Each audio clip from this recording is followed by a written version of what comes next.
வையகம், வாழ்க வளமுடன். அனைவருக்கும் வணக்கம்.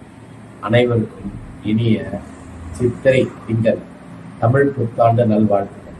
அனைவருக்கும் உடல்நலம், மனநலம், பொருளாதார வளம், உறவுகள் பலம், ஆனந்தம் அனைத்தும் கிடைத்து அனைவரும் வளமோடு வாழ வேண்டும் என்று ஆசீர்வதிக்கின்றோம்.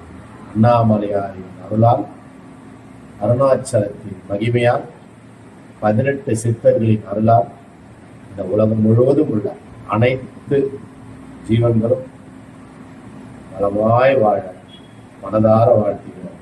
வாழ்க வளம். நன்றி. இன்று முதல் உடல் நலம், மனநலம், பொருளாதார வளம், உறவுகள் பலம், ஆனந்தம் அனைத்தும் பெற்று உலகில் உள்ள அனைத்து ஜீவன்களும், அனைத்து மனித குலமும் இருடி வாழ்க வளம். இந்த புத்தாண்டுக்கு உங்களுக்கு ஒரு விஷயம் சொல்லிட்டேன். என்னன்னு கேட்டீங்கன்னா, ஆன்மீகத்தை சிறிது கையில் எடுத்தல். ராமகிருஷ்ணர் சொன்னதுதான்.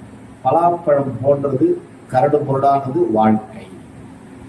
அந்த பலாப்பழத்தை சுவைக்க வேண்டும் என்றால் பலாப்பழத்தை கொஞ்சம் எண்ணெய் கையில தேய்ச்சிட்டு அப்புறம் சுளையை எடுத்து சாப்பிடணும். அதுபோல வாழ்க்கை ஆனந்தமா இருக்கணும். ஆன்மீகம் என்றும் ஒரு விஷயத்தை கையில் எடுத்துக்கொண்டால் வாழ்க்கை ஆனந்தமாக இருக்கும். வாழ்க்கை சிக்கல் நிறைந்ததுதான்.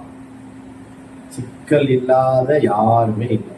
எல்லா மனித குலத்திற்கும் ஒரு சிக்கல் இருக்கு. யாருக்கு சிக்கல் இல்லை அப்படின்னு கேட்டீங்கன்னா, சித்தர்களுக்கு சிக்கல், என்னை போன்றவர்களுக்கு சிக்கல். ஏன்னு கேட்டீங்கன்னா, இந்த உடலே சொந்தம் இல்லை. இந்த உடல் நமக்கு சொந்தமா இல்லை. வந்த மூச்சு நின்னா போச்சு. வாழற வழிக்கு தான் வாழ்க்கை சொந்தம். வாழ்க்கை முடியுது. உள்ள போற மூச்சு நின்று போச்சுன்னா வாழ்க்கை முடிஞ்சு போச்சு. உள்ள இருக்கிற மூச்சு திரும்ப வெளில வந்ததுன்னா வாழ்க்கை ஆரம்பம். அது போல எங்களுக்கு எதுவுமே சொந்தம் இல்லைன்னு தெரியும். நம்ம ரொம்ப நாள் இந்த உலகத்துல வாழ போறது இல்லைன்னு தெரியும். இந்த உலகத்துல எதையும் கொண்டு போக போறது இல்லைன்னு தெரியும். இதை நீங்க தெரிஞ்சுக்கிற வரைக்கும் தான் உங்களுக்கு கஷ்டம். ஆகையால் நீங்க தெரிஞ்சுக்க வேண்டியதெல்லாம் ஒரு விஷயம்.